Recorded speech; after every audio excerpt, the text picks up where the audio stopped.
그분이 뭐라 그러냐면 한국인이 셈의 후손이라는 것을 증명하는 결정적인 그 어떤 근거나 증거가 없다. 그냥 아시아의 사니까 한국 교회 성도들이 짐작으로 우리는 셈의 후손이라고 생각했다는 거예요. 이분의 말이 맞으면 한국 교회 성도들은 그동안에 큰 착각을 하고 살아왔다는 거죠. 셈의 후손도 아니면서 셈의 후손이라고. 그 조도경 교수는 우리가 야벳의 후손이래요. 물론 그 자의적인 주장입니다. 그래서 이 시간 한국인이 셈의 후손임을 입증하는 성경적 근거와 인종학적인 증거를 주제로 공부를 하겠습니다. 먼저 인종학적 증거를 확인해 보겠습니다. 외증입니다. 외증. 인류 문명의 4대 발상지 가운데 하나인 이 메소포타미아 문명이 있죠. 메소포타미아, 양강 사이라는 뜻입니다. 양강은 티그리스와 유프라테스 강이죠. 여기입니다. 여기. 밑에 유프라테스 강이고 위가 티그리스 강입니다. 그 양강 사이에 그 녹색으로 표시가 되어 있죠. 여기가 그 수메르입니다. 수메르. 기원전 3500년경 메소포타미아 지역에 한 무리의 인간들이 몰려들기 시작을 합니다. 그리고 거기에 정착하기 시작을 합니다. 이 한 무리의 인간들을 수메르인이라고 합니다. 여기 양강 사이에 정착을 했습니다. 수메르인들은 티그리스와 유프라테스 강이 흐르는 메소포타미아의 평양에 정착을 하면서 최초의 문명을 이룩했습니다. 주전 3500년입니다. 당시로서는 상당히 앞선 문명을 형성하면서 근 2000년간 지배하다가 사라졌어요. 그렇지만 그들이 어디에서 왔고요, 어떤 민족인지에 대해서는 밝혀지지 않은 신비의 민족입니다. 역사는 수메르에서 시작되었다는 책이 있습니다. History Begins at 수메르. 사무엘 노아 크레머가 쓴 책입니다. 수메르에 대해서는 유명한 학자이죠. 사무엘 크레이머 교수는요, 최초의 창조 설화를 비롯한 교육제도, 사법제도 등 인류 최초의 39개 사건이 모두 수메르에서 시작됐다 이렇게 썼습니다.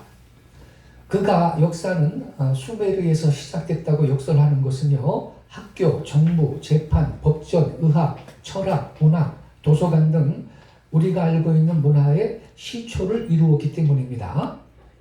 특히 그들의 문헌에서는요, 성경의 천지창조, 에덴 동산, 노아의 홍수, 바벨탑 이야기 등과 유사한 내용들이 발견이 됩니다. 에덴 동산에 남자와 여자가 있었고 동산의 열매를 따먹지 말라는 금기. 그런데 슈메르에서는 여자가 아닌 남자가 먼저 따먹는다. 이렇게 기록이 되어 있습니다. 그리고 홍수에 대한 그 기록도 있습니다. 홍수가 나서 사람들이 다 죽는데 지하슈드라는 의인이 있어서 배를 만들어 사람들을 구한다. 이러한 이야기도 있습니다. 구약 성경과 유사한 내용이 놀랍게도 수메르의 토판 속에 그대로 기록이 되어 있습니다. 수메르인들이 남긴 문화유산은 그 후 인류사의 발전에 지대한 영향을 끼쳤습니다. 이들이 도대체 어디에서 있다가 메소포타미아 지역으로 이주해 왔을까? 지금까지도 해결되지 않는 문제로 남겨져 있는 이 수메르인들의 유래 문제를 슈메리안 프로블럼, 이렇게 수메르 문제거리라고 할 정도입니다. 자, 그러면 이 크레이머 그 교수가 수메르의 그 어원에 대해서 그의 책에 셈이라고 설명을 한 부분을 좀 소개를 해드릴게요. 수메르 이름의 기원은 셈이다라는 거예요. 수메르인들은 자신들을 블랙 헤디드 피플, 검은 머리의 사람들이라고 불렀어요. 그러니까 머리 색깔만 봐도 이미 야벳 계통은 아니죠. 야벳 계통은 머리가 금발 아닙니까 보통. 그리고 자신들이 사는 땅을 수메르라고 불렀습니다. 수메르인이라는 말은 이렇게 해서 나온 거예요. 수메르는 무슨 뜻이며 이 말의 어원은 무엇일까? 예, 수메르인은 탈락자음이라고 부르는 것을 가지고 있었습니다. 탈락자음이 뭐냐? 말에서는 생략되거나 발음되지 않는 자음, 이게 탈락자음인데, 따라서 신을 뜻하는 딩기르는 R이 발음이 안 되니까 딩기로 발음이 되었습니다. R 자음은 서령 문자로 기록되긴 했지만 발음되지 않았습니다. 네, 슈메르라는 말은 서령 문자 문헌에서는 슈메르라는 형태를 취하고 있습니다. 이 낱말이 성경에 나오는 쉔, 우리 한글 성경은 셈인데 원래는 쉔이죠. 이 쉔이라는 이름과 유사하다는 점을 주목해야 한다는 겁니다. 이 쉔이 슈메르라는 지명의 기원이 되었습니다. 동그라미 1번, 히브리어의 모음 에는 서령 문자의 모음 우에 해당하는 경우가 많다. 이름을 뜻하는 히브리어 낱말 쉔도 그런 경우다. 이것은 아카드어에 그래서 흉에 해당한다는 거죠. 흉. 따라서 수메르어의 슈메르는 히브리어에서는 쉐메르가 됩니다. 쉐메르. 우하고 애가 교차되는 거죠. 두 번째로 끝자음 R은 아까 확인했듯이 생략할 수 있는 자음으로서 발음되지 않는다는 거죠. 따라서 슈메르가 히브리어에서는 쉐무로 발음된다는 피할 수 없는 결론에 이르게 된다는 겁니다. 그러니까 수메르인들은요, 그들이 선조로 기억하고 있던 노아의 아들 쉔의 이름을 따서 자기들의 거주지를 슈메르라고 불렀다는 거죠. 그러므로 그들은 아까 그 블랙 헤디드 피플, 머리칼이 검은 머리인 것만 봐도 일단 야벳 계열이 아니고 이 슈메르의 어원이 쉔이다, 이걸 볼 때도 이 슈메르인들은 야벳이나 한 계열의 종족이 아니고 셈족이었다라는 것을 우리는 확인하게 되는 거죠. 슈메르의 어원이 셈이기 때문입니다. 근데 이 슈메르인과 한국인은 셈 계열의 동일 종족이라는 사실입니다. 그런데 중요한 사실은요, 슈메르인과 한국인은 언어, 체형, 풍습 등이 확연히 같은 동일 종족이었다는 것입니다. 그렇다면 한국인이 셈의 후손이라는 결론은 필연적이 되는 거죠. 수메르인은 셈의 후손이었기 때문입니다.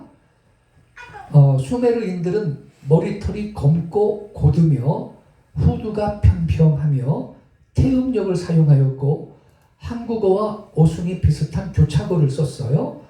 대영 백거 사전에는 수메르인의 교차어가 한국어와 같다, 이렇게 지적하고 있습니다. 교차언어가 뭐냐? 우리말의 주어나 목적어 다음에 은, 는, 이, 가 등이 붙는 언어를 의미합니다. 이것은 우랄 알타이 언어의 공통된 현상이죠. 그런데 진화어와 인도어는 교차언어가 아니거든요. 그래서 수메르어와는 그 특징에 있어서 같지가 않아요. 다음으로 문법 구조에 있어서 수메르어는 주어 플러스 목적어 플러스 동사입니다. 우리와 같아요. 이것은 영어 혹은 진화어와는 다르고요. 우리말과는 같은 구조거든요. 수메르어는 우리말 은는 이 가처럼 조사죠. 토시를 사용하는 교차어이고요. 모음 저하 현상과 주어 플러스 목적어 플러스 서술어의 어순 등 동일한 문법 체계를 가졌습니다. 또한 기본 단어들까지 유사하죠. 수메르어와 한국어는 뜻과 의미 일치하는 단어가 아주 많이 있습니다. 광명을 뜻하는 박, 이것은 바르. 빛은 비르, 금은 구시킨, 키는 금, 누런, 금속이라는 뜻. 삼국시대까지만 해도 우리 결에는 금은 구찌라고 했습니다. 약간 발을 지를 세게 해서 구찌 뭐 이런 말을 했습니다. 길은 기르, 굴은 구루, 구릉, 산보다 낮은 언덕을 구름이라고 하죠. 구름은 쿠루, 노래는 나르, 님은 높은 분에 대한 존칭은 님은 님, 달은 달 그대로죠. 머리 대갈, 다갈, 대갈통. 독은 더그, 밭은 바드, 밭. 그래서 저기 그 야곱이가 형 에서를 피해 가지고 그 외삼촌 집 밧단 아람의 외삼촌 집으로 도망갔잖아요. 밧단 아람. 그 밧단 아람이 아람의 밭이라는 뜻이거든요. 그 밭이 이 밭이에요. 여기 나온 이 밭. 그 우리나라 말이에요.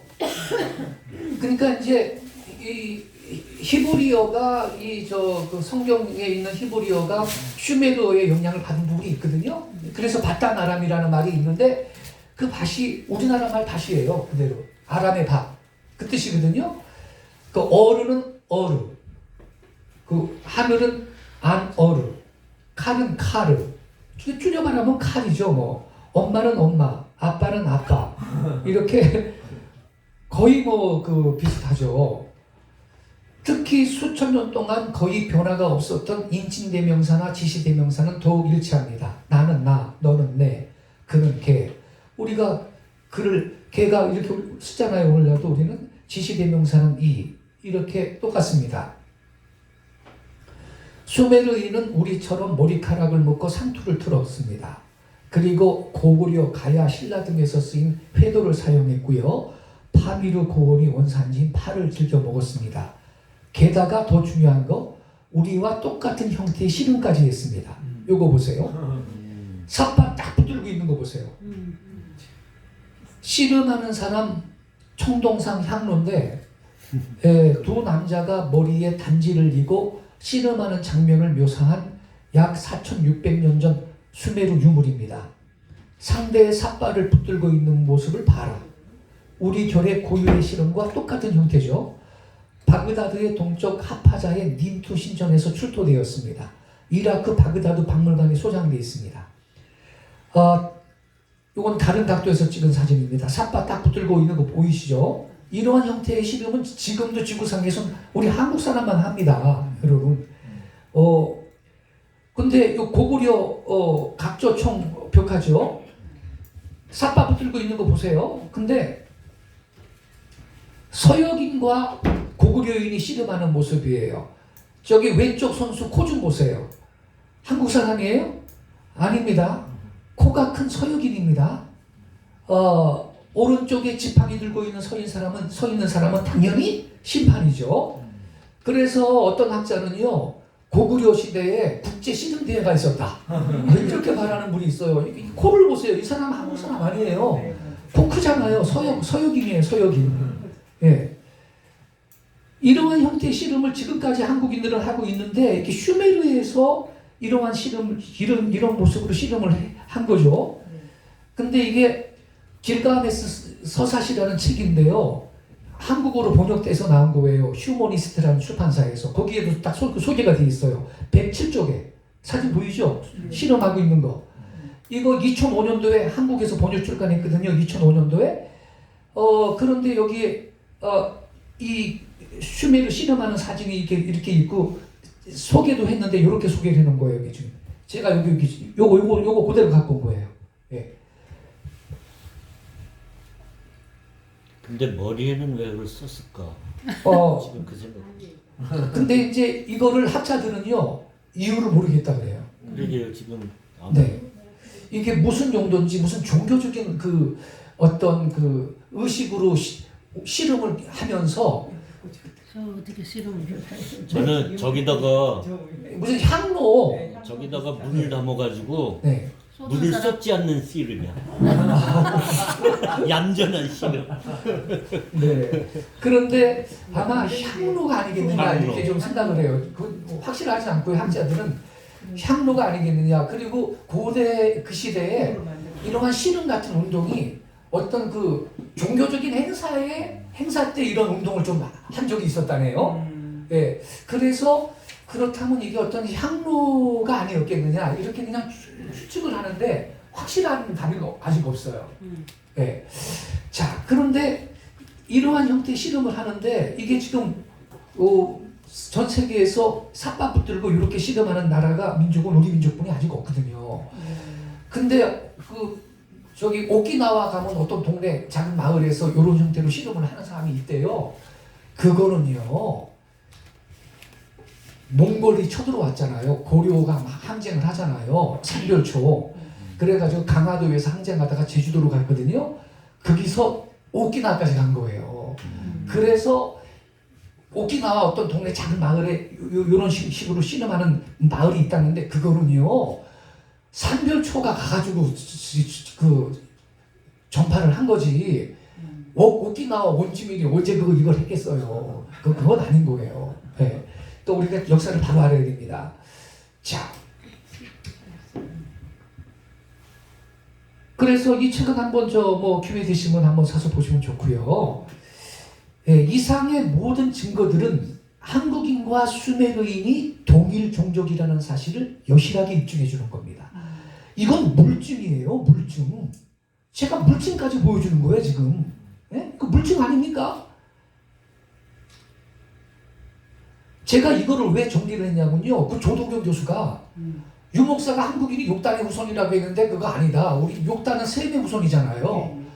그거를 부정하면서 우리가 야베스 후손이라는 거예요. 이분이 근거도 객관적인 근거도 없이 그러면서 한국인이 셈의 후손이라는 것은 우리가 아시아에 살고 있기 때문에 그냥 짐작으로 셈의 후손이겠거니 한국 교회가 그랬다는 거예요. 그분이 한국인이 셈의 후손이라는 것을 증명하는 결정적인 증거가 없다 이러면서 있어요. 그래서 제가 이거 정리한 거예요. 결정적인 증거가 있습니다. 내증도 있고 외증도 있습니다. 그런데 앞서 우리가 확인했죠. 수메르인들은 셈의 후손이었죠. 쉔이 슈메르라는 지명의 기원이었거든요. 수메르인은 셈족이었습니다. 그런데 한국인과 수메르인은 같은 종족이에요. 물증도 보여드렸죠. 그렇다면 이건 뭘 의미하는 것이냐? 한국인도 셈의 후손이라는 뜻입니다. 바로 이것이 우리 민족이 셈의 후손이라는 결정적인 증거가 되는 것입니다, 여러분. 그러니까 외증을 갖고 있는 거예요. 결정적인 인종학적인 증거 외증을 우리는 확보하고 있는 것입니다, 여러분. 그러면 여러분, 제가 질문을 좀 하나 할게요. 창세기 32장 24절 이하에 보면요, 야곱이가 야복강 나루토에서 천사와 씨름했다고 했잖아요. 천사와 씨름을 했는데 어떤 형태로 씨름을 했을까요? 사파 잡고 했을까요? 서양 사람이 이렇게 그려놨어요. 이렇게 했을까요? 씨름을 이렇게. 이거 서양 사람이 그린 거예요. 이게.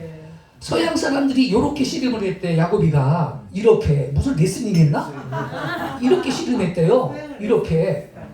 이렇게 씨름을 했대. 자, 여러분 한번 생각을 해보세요. 야곱이가 야복강 나루토에서 천사와 씨름을 했는데 이런 식으로 했겠어요? 사파 잡고 했겠어요? 사빠 잡고. 팬티나 뭐 이런 한도뼈가 부러졌으니까 허리 잡고 했겠죠. 그게 힌트예요. 그게 힌트인데 이렇게 했으면은 팔을 부러뜨리든지 여기 팔 관절을 위고를 시키지 뭘 여기 고관절을 왜 위고를 시켜요? 고관절을 이게 한도뼈가 고관절인데 그러니까 제가 왜 이렇게 생각하냐면요. 보세요. 자, 요게 슈메르가 이게 지금 4,600년 전 유물인데 그러면 여러분 아브라함이 갈대아 우르가 고향이잖아요. 거기가 수메르입니다. 거기가 수메르거든. 그러면 아브라함이 요런 형태의 씨름을 구경을 한 적이 한 번이라도 있었겠어요? 없었겠어요? 있었죠. 저는 있었을 것이라고 생각해요. 그리고 이런 형태의 씨름에 대해서 알고 있었을 것이라고 우리가 생각하는 것이 그게 타당한 거죠. 그럼 보세요. 아브라함이 이런 형태의 씨름에 대해서 알고 있었고 한 번이라도 구경한 적이 있었을 것이라고 그렇게 우리가 가정을 해야 그게 타당한 것이지. 그렇다면 그 아들이 이삭이고 이삭의 아들이 야곱인데 그 근동 지역에서 이러한 씨름 형태에 대한 그 지식이 당시에 있었을 것이라는 것을 우리가 생각을 해야 되고, 그렇다면 여러분 우리가 성경에서 야곱이가 씨름을 천사가 씨름했다 그랬다면 우리는 이런 식으로 씨름했다고 생각을 해야 되겠어요? 이런 식으로? 네? 당연히 우리는 야곱도 이렇게 씨름했다고 생각을 해야 된다는 겁니다. 저는 그렇지 않을까요? 이게 학자적인 생각이 아닐까요? 그러니까 저는요, 한국 크리스찬 화가들이 성경에 대한 어떤 그 그림을 그릴 때 야곱이 천사하고 씨름했다 그러면 이런 형태로 그려야 된다 이 말이에요. 나는. 그리고요, 예수님을 그릴 때도 장발로 그리지 말고, 예수님은 장발이 아니었어요. 그리고 서양 예수처럼 코를 크게 그리지도 말고 동양 예수를 그려야지. 네? 그렇지 않아요? 예수님 장발 아니었어요. 그러니까 중동의 유대인이죠. 네. 그래서 우리가 잘못 알고 있는. 이런 그 한국인이 셈의 후손이라는 것을 증명하는 그 외증을 갖고 있다, 확보하고 있다. 이것을 우리가 이렇게 알 수가 있는 것입니다. 자, 그러면 성경적 근거로 가보죠. 이제 내증입니다. 내증. 지난 시간에 공부했던 것을 좀 복습하는 의미도 있습니다. 우리 민족의 성경상의 기원이 셈의 현손, 욕단의 후손이라고 그랬는데요. 한 민족은 셈족 중에서도 셈의 셋째 아들 아르박삿의 손자인 에벨의 둘째 아들 욕단의 후손입니다. 한국인이 욕단의 후손이라고 확신할 수 있는 결정적인 증거가 있느냐? 물론 있습니다. 창세기 10장 30절은 욕단의 후손이 어느 곳에 존재하고 있는 누구인지를 가르쳐주고 있는데요. 여기 30절에 보면 그리고 그들의 거주지는 당신이 메사로부터 스발로 가면서 동쪽에 있는 산이었다. 그래서 이 메사는 출발지고요. 스발로 가면서 그랬는데 스발이 목적지고요. 동쪽 산이 종착지라고 정리를 할 수가 있습니다. 이것은 김진섭 박사님도 논문을 하나 여기와 관련된 논문을 쓰셨는데 그렇게 정리를 해 놓으셨더라고요. 예. 네? 종착지가 동쪽 산, 동쪽에 있는 산. 그러니까 메사는 출발지, 스발이 목적지, 동쪽에 있는 산이 종착지. 이렇게 정리를 할 수가 있습니다. 이 구절은 욕단 족속의 거주지를 동쪽에 있는 산이라고 말씀하고 있어요. 예. 여기에서 산이라는 말은 히브리어로 하르인데 단수로 사용되었습니다. 이렇게 단수로 사용되었을 경우 그 의미는 하나의 산을 뜻하기도 하고 산맥, 산지 등의 의미를 갖습니다. 메사로부터 스발로 가면서라는 구절은 욕단이 그들의 거주지인 동방의 한 산, 그들의 종착지죠. 종착지인 동방의 한 산, 혹은 동방 산지에 이르기까지의 과정을 설명하는 말입니다. 그런데 이게 그 동쪽이라는 말이 케뎀인데, 동편사는 케뎀에서 변형되었습니다. 케뎀은 동양, 오리엔트 또는 태평양과 맞닿는 아시아 동쪽의 가장자리, 그런 의미를 갖습니다. 케뎀의 어원은 가장자리, 앞면, 프론트이고요.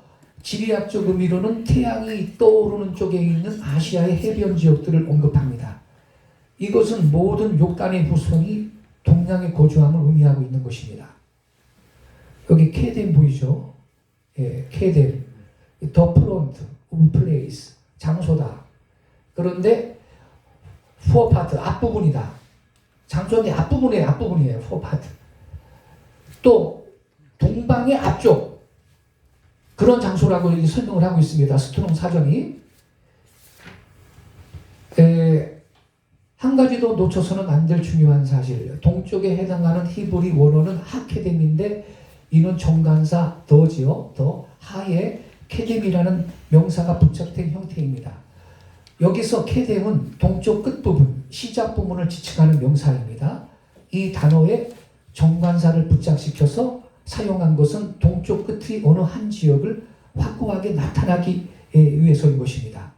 따라서 이와 같은 용법은 욕단의 모든 자성이 동양에서도 아시아의 동쪽 끝의 어느 한 지역에 존재하고 있음을 지적하고 있는 것입니다. 태평양과 맞닿는 아시아의 동쪽 가장자리에 한반도가 있습니다. 여기 케뎀입니다. 케뎀, 한반도. 케뎀은 또한 고대의 시작이라는 어원도 가지고 있습니다. 그래서 시대의 가장자리, 시대의 가장 앞입니다. 시대의 가장 앞. 예. 에이션트 타임 이렇게 써 있죠. 자,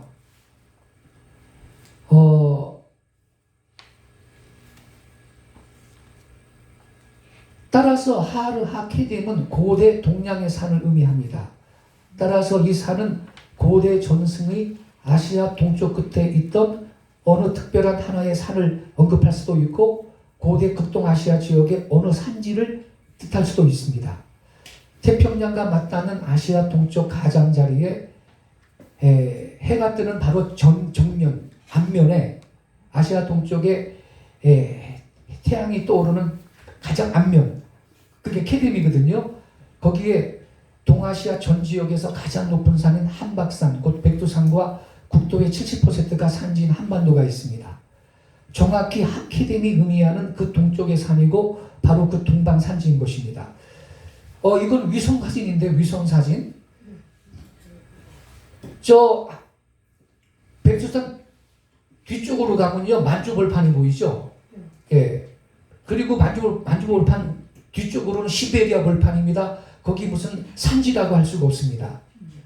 예. 해변 지역에만, 북쪽도 해변 지역에만 좀 산지가 보이고 백두산을 중심으로 한반도 이쪽으로만 산지가 되는 곳입니다. 중국도 말이죠. 중국 서쪽, 중국 동쪽을 보면요, 이게 평지가 더 많죠. 예, 평지가 많고 산지라고 할 수가 없습니다. 저 위쪽은 시베리아 벌판 쪽 보세요. 저 평지입니다. 특히 우리 조상이 하나님께 제사드렸던 백두산은 아시아 동쪽에서 가장 높은 산입니다. 아시아 동쪽을 대표하는 주산이 우리나라 백두산입니다, 여러분. 그런즉 욕단의 가게는 빛이 시작되는 땅인 유라시아 대륙의 동쪽 땅끝까지 멀리 천동해서 백두산을 중심으로 터를 잡고 알이란 민족 하나님과 함께죠. 우리 배달결의 조상이 되었는데요. 욕단의 가게는 광명의 본원지를 찾아 아시아 동쪽 케뎀, 동쪽으로 천동해서 한박산, 곧 백두산을 본거지와 중심터로 삼아서 한박산과 그 변두리에 정착을 하게 됩니다. 왜냐하면 그곳이 동방에서 가장 빛밝고 볕 밝은 땅인데다가 아시아 동쪽에서 가장 높은 산인 백두산은 셈의 후손인 그들이 산정제사를 드릴 수 있는 최적의 장소였기 때문입니다. 바로 이와 같은 역사적인 사실이 단군 사화에 나오는 태백산 천송강립의 모티브가 되었습니다. 이 최태용 교수는 서울대학교 초대 법대 학장을 여기만 보내고 원래 법학자인데 제야사학자입니다. 우리 민족의 상고사를 깊이 연구해서 책도 많이 써내신 분인데 이분이 이병도 교수를 나중에 그 회개를 시킨 분이에요. 이분이 연세가 비슷했거든요. 이병도 교수가 그 조선사 편수회에 들어가가지고 우리 민족의 상고사를 다 없애버리는데 혁혁한 공을 세웠잖아요. 네? 근데 이분이 가르쳐가지고 나중에 그분이 취소했어요. 내 이론이 잘못됐다. 단군 조선은 있었다. 이렇게 다 고백하고 돌아가시기 전에 다 고백했어요. 문서로도 남아있어요. 근데 이 최태용 교수님이 단군 조선 시대에는 제천의식의 북으로는 백두산에서 남으로는 강화도 만이산 산정이 참성단에서 행하여졌다. 그 밑에 세 줄이 중요합니다. 이 제천 행사야말로 동이 문화의 정수이며 우리 문화의 본성이다 그랬어요. 그래서 그 강화도에 있는 그 고인돌, 큰 고인돌은 그게 제단입니다. 국가적인 규모의 제천의식이 거기에서 거행됐죠. 그 고인돌은 무덤이 아니고 제물을 올려놓고 제사하던 제단이고 굉장히 크죠. 그러나 고인돌 크기가 요만한 고인돌도 있습니다. 이거 다 개인 제단입니다. 천단이에요, 천단. 개인적으로 하나님 앞에 제물을 올려놓고 제사하던 개인적인 천단이지 결코 그게 고인돌의 기본적인 기능이 무덤이 아닙니다. 한박산의 박달, 곧 배달은 빛 밝고 광명, 볕 밝아 양명. 사람이 먹는 풀, 나무, 과일, 새, 짐승 등이 자연이 많아서 아득한 이쪽에는 그곳이 사람 살기에 가장 좋은 땅이며 터였기 때문에 우리 조상들은 이 박달을, 달은 땅이라 그랬죠? 음달은 음지, 양달은 양지, 예, 빛달, 비스듬한 땅, 거기서 비탈이 나왔습니다. 그리고 박은 밝다, 그래서 박달은 밝은 땅, 그래서 우리 민족은 박달 민족이죠. 밝은 땅에 사는 민족, 동쪽에 해가 뜨는 땅에 사는 박달 민족입니다. 근데 이 박달을 나중에 한자가 통용되면서 이두식으로 표기한 게 배달 민족이 된 겁니다. 절대로 족발 배달, 피자 배달 이런 그것을 유추하면 안 됩니다. 이게 얼마나 숭고한 말인데 우리 조상들이 빛의 근원이신 하나님을 공경해요. 근데 하나님은 빛 가운데 계시는 분이에요. 그래서 빛이 시작되는 땅을 찾아가고 싶어. 그래서 우리 조상들은 광명의 본원지를 찾아가겠다고 밤이르고 천사삼의 알타의 산맥 넘어 아리랑 고개를 넘어 하나님과 함께 고개를 넘어 이 동방 땅끝까지 백두산까지 온 것입니다. 그래서 우리가 박달민족, 배달민족인 것이고 이렇게 밝고 환한 걸 좋아하니까 옷도 밝고 환한 흰 옷을 입고 산 것입니다. 우리 민족이 백이민족이 된 이유가 거기에 있거든요. 근데 일본 사람들이 어떻게 해서든지 우리 한국 사람을 죽이려고 너희 조선진들이 왜 흰 옷 입고 산 줄 아냐? 염색 기술이 부족해서 그랬다. 염색 기술이 부족해서 그랬다. 일본 애들이 그랬죠. 그거 다 거짓말이거든. 동양 삼국 중에 중국, 일본, 한국 중에 우리 조선이 가장 염색 기술이 뛰어났습니다. 우리가 뭐 상복도 흰옷, 평상복도 흰옷 입고 살았지만 그 궁궐에 있는 궁녀들이나 그 고관들의 옷이나 그리고 바깥에서도 궁궐 바깥에서도 기녀들, 기생들의 옷은 아주 컬러풀했습니다. 동양 삼국 중에 어느 나라 사람들 색깔보다도 우리가 그 미적 감각이 뛰어났고 그 염색 기술이 훌륭했습니다, 여러분. 그러니까 우리가 백이민족이 된 이유도 우리 민족이 욕단의 후손이고 하나님의 백성이라 하나님의 성품을 닮았고 밝고 하는 걸 좋아해요. 그 우리 주변 나라 보세요. 속이 시커먼 사람 많잖아요. 어떻게 해서든지 이 나라 따먹으려고 그러고 말이죠. 한복도 내 거라고 그러고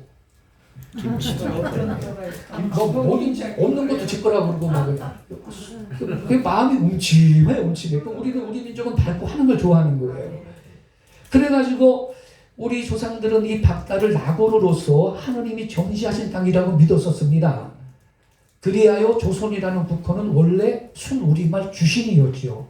한자가 조선은 한자입니다. 한자가 통용되기 전에도 나라 이름을 있었을 거 아닙니까? 그게 원래 순우리말 주신이었죠. 주신. 하나님이 주신 땅이라는 뜻의 주신인 것입니다. 중국인 학자 슈이 이프는 삼국지와 후한서를 분석한 후 중국 대륙의 동부에 거주했던 모든 민족은 동일한 기원을 갖고 있다고 결론을 지었습니다. 그러니까 산동반도 쪽 이쪽이요. 이쪽이 다 색깔이 같은 색깔이죠. 여기 다 우리 조상들의 땅이에요. 맨 처음에 여기가 다 해안지대가 원래는 고인돌도 중국 쪽에서는 이쪽에만 집중적으로 보이는 거예요. 이쪽에 일본인은 부산에서 배 타고 건너가서 바로 나오는 규수 지방에만 326기가 있어요. 고인돌이. 고인돌이 제단이거든요. 제단.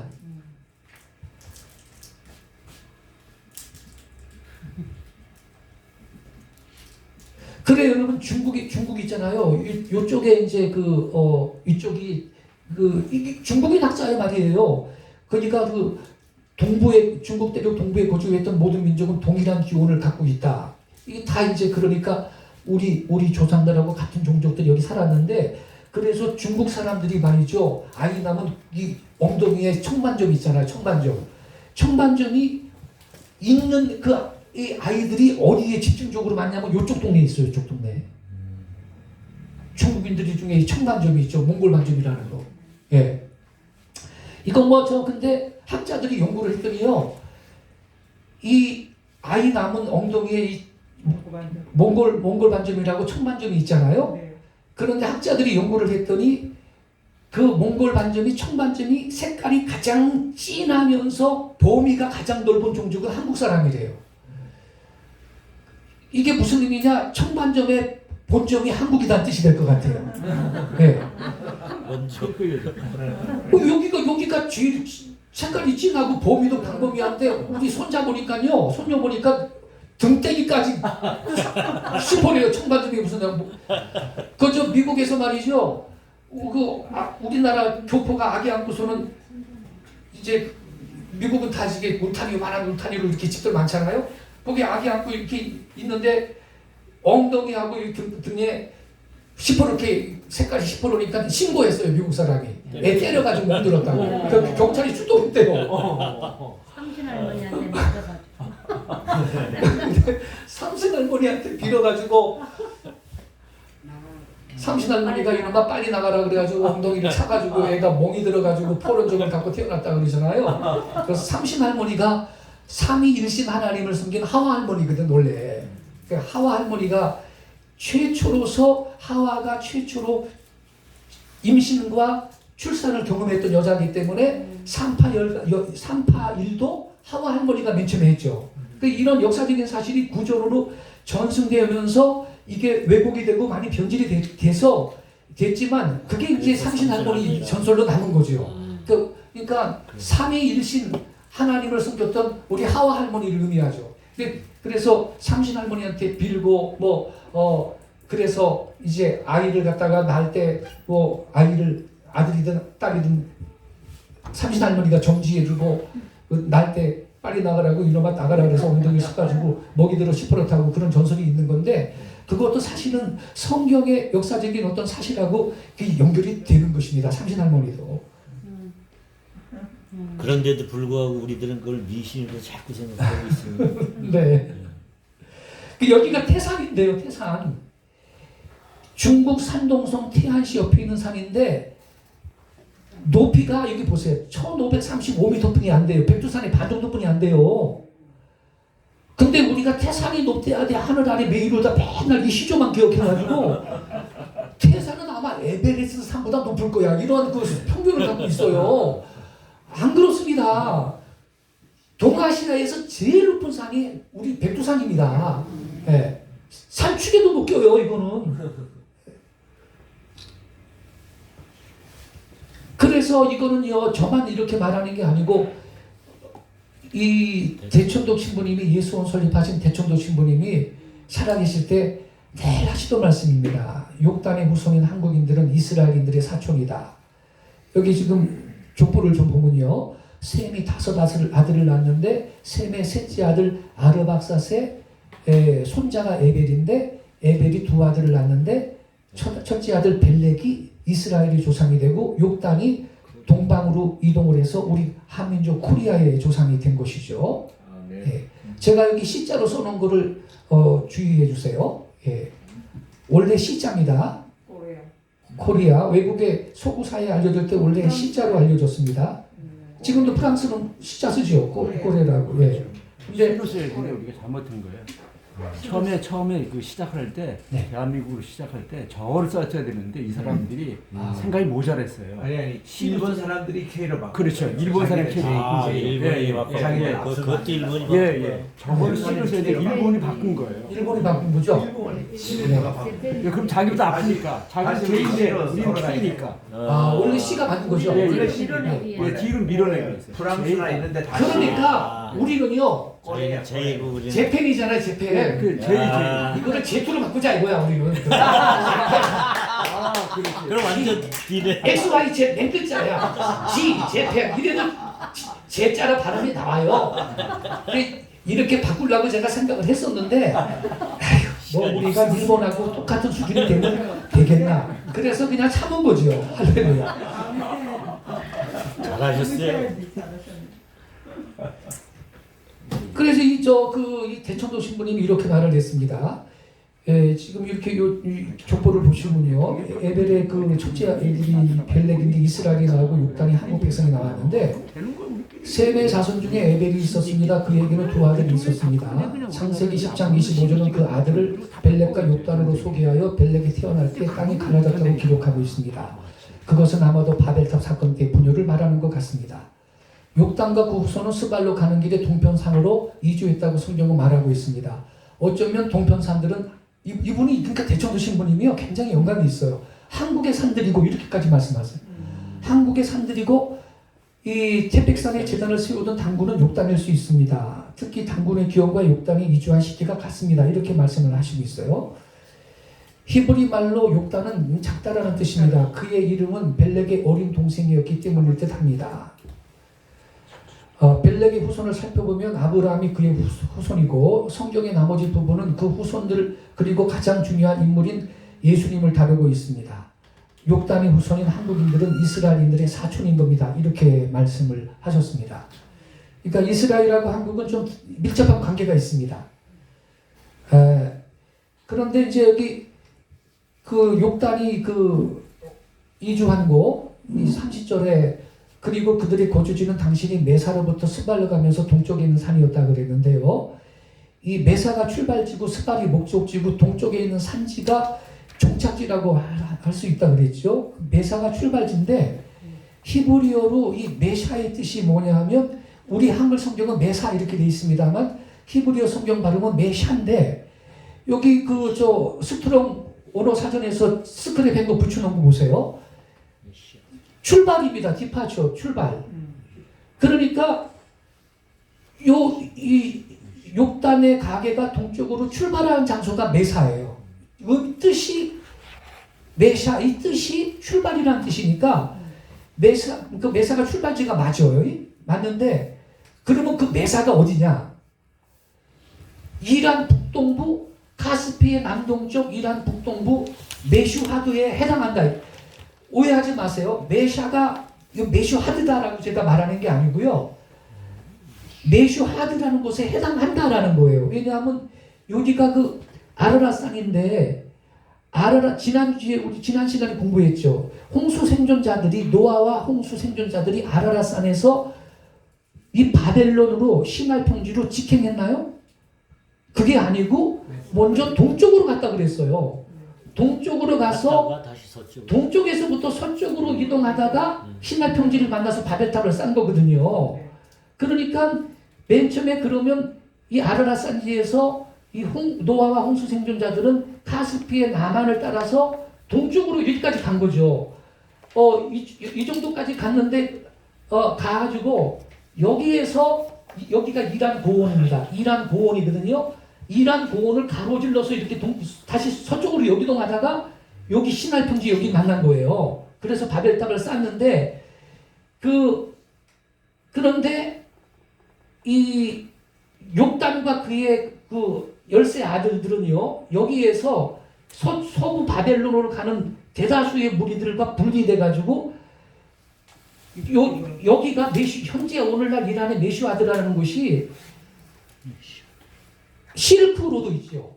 실크로드하고 연결이 되는 지역입니다. 여기가 오늘날에도 메슈아드가.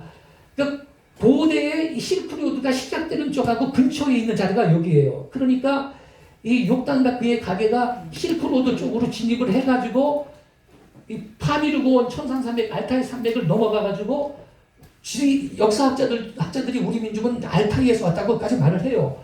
그래서 백두산까지 이제 오게 된 거거든요. 그래서 이 여기가 오늘날로 말하면 요 메슈하드라는 곳이 그 메사에 해당한다. 이렇게 우리가 해석을 할 수 있다라는 것이죠. 왜냐하면 더군다나 고대의 실크로드하고 바로 근방에 있는 장소가 그 이란 북쪽의 메슈하드거든요. 그래서 이렇게 이제 이동을 하게 되는 것이죠. 자, 이 PPT를 드릴 테니까요. 그대로 필요한 분들은 가져가시기 바랍니다. 네. 자, 시간이 돼서 이제 마무리하겠습니다. 지난주 거랑 이거 좀 연결을 한번 하시면 됩니다. 지난주에 욕단에 대해서 좀 나눴거든요. 그 부분을 좀 보충하는 것이니까 좀 연결해서 다시 복습을 해주시기를 바랍니다. 기도하겠습니다. 아버지 하나님, 올해도 봄학기를 이 마지막 시간까지 인도하신 주님의 측량할 수 없는 사랑 은혜에 감사를 드립니다. 마지막 때에 성경에 근거한 우리 한국 백성의 정체성과 부르심을 이제 자각하고 또 한국적인 신학을 정립하고 그래서 우리 한국의 젊은이들이 자부심을 갖고 가슴을 펴고 열방으로 복음을 가지고 나가는 그날을 앞당겨 주옵소서. 아멘. 주님 앞에 감사를 드리며 예수님 이름으로 기도하옵나이다. 아멘. 감사합니다. 수고하셨습니다. 기말고사 카톡으로 과제를 좀 보내드릴게요. 카톡으로요.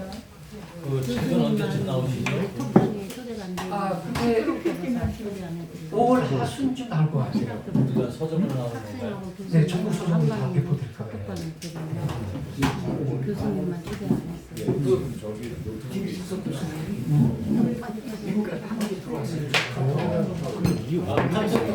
교수님 카톡으로 아니 그 카톡으로 네. 수업은 오늘이 마지막. 이 목사님 그냥 거기서 카톡으로 올리면 되잖아. 거기서 카톡으로. 자료는 교수님이 우리 목사님 언제 계약을 해요? 유튜브에 계신 분들은 출석 체크 이름을 좀 써주시면 감사하겠습니다. 좀 잡아줘. 네, 미안해. 목사님 수업 오케이. 왜냐면 마지막 정리해주고 다음 학기에는 어떤 일이 왜냐면 지금 저기 조선의 최고 그 책을 가지고 이제 다시 한번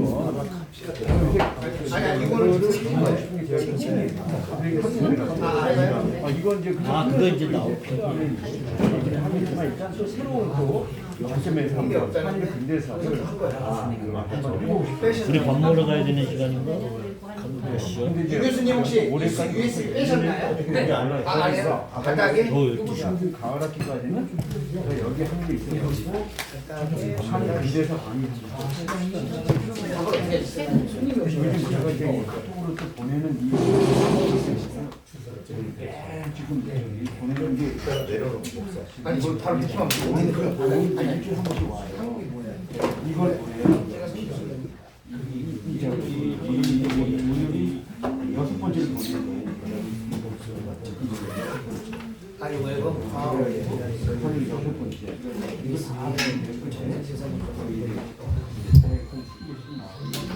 식사 오늘은 여기서 하겠습니다. 도시락을 시켜놨으니까 여기서 기다리시고 밖에 비가 안 올 것 같은데 지금 오다가 말았어요. 괜찮을 것 같아요. 여기가 아주 지금 분위기가 좋아서 여기서 식사하도록 하고요. 도시락으로 있습니다. 도시락을 시켜놨습니다. 일단 이따 거고요. 그리고 우리 종강 여행하면서 가는 거 광고 드리겠습니다. 어제 제가 이렇게 산정을 해보니까 거기 비용하고 배 타는 거 다 이렇게 계산해 보니까 1인당 한 7만 원 정도면 될 것 같고요. 그래서 숙박은 별도입니다. 숙박은 별도인데 왜냐하면 거기 배 타고 가는 비용하고 그다음에 여러 가지 비용가 식사하는 거 다 했을 때 한 140만 원 정도 예산이 나오더라고요. 그래서 한 20명 갔을 때 또 15명 정도 했을 때 계산해 봤더니 한 7만 원 정도면 hil비가 될 것 같고요. 그래서 네, 숙소는 지금 그래서 어떻게 하냐면 일단 개인차 목사님 교회에서 자는 걸 원칙으로 하고 너무 불편해 안 되시는 분만 별도로 별도로. 그러면 숙소 사시면 돼요. 그건 개인적으로 부담을 사시면 돼요. 그래서 뭐 우리 남녀 구분해서 주무시든 주무시고 너무 힘드신 분만 숙박을 별도로 정해서 소개받아서 그렇게 하려고 합니다. 그리고 배가 보니까 7시 20분에 대천에서 고대도로 출발하고 또 13시 45분쯤에 거기서 나오는 배가 있더라고요. 그래서 그렇게 타고 거기서 나오면 서천으로 이동해서 성경 전래지로 가는데 거기도 입장료가 우리가 단체가 되면 1,000원이고 안 되면 2,000원입니다. 여기서 그래서 지금 공지를 다시 하겠지만 그런 식으로 공지하겠습니다. 그리고 이제 지방에서 오시는 분들은 개별적으로 오시면 되고요. 혹시 수도권에 계신 분들은 인원수 봐서 여기서 공급차로 한 대로 가는 게 좀 경제적이지 않을까 싶어서 그렇게 하겠습니다. 식사는 언제 와요? 12시 반에 옵니다. 12시 반에.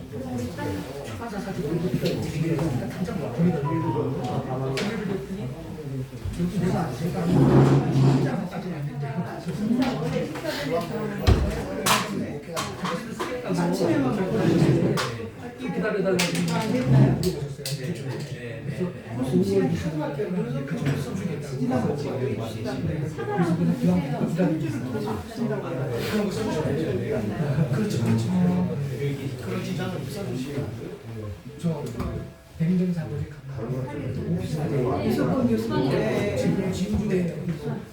사과가 한참 됐어?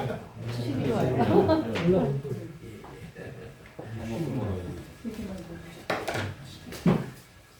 아 지금 식사가 오고 있다니까. 12시 반에 도착이라네. 예예 토요일날 꼭 가시. 그래서 오늘 제가 전화를 좀 하려고 했는데 줌으로 하든가 뭐 안 돼. 이렇게 오든가 하고요. 아유. 이제 자료 조사 보내라. 아이고 잘해. 목사님 조선책 새 거 하나 없으시죠? 이제 조사 보려고 아무리 조사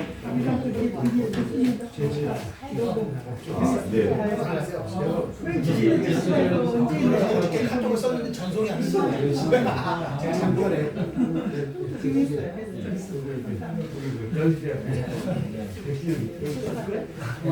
일단 우선 다시 말씀드리겠습니다. 하나 내주십시오.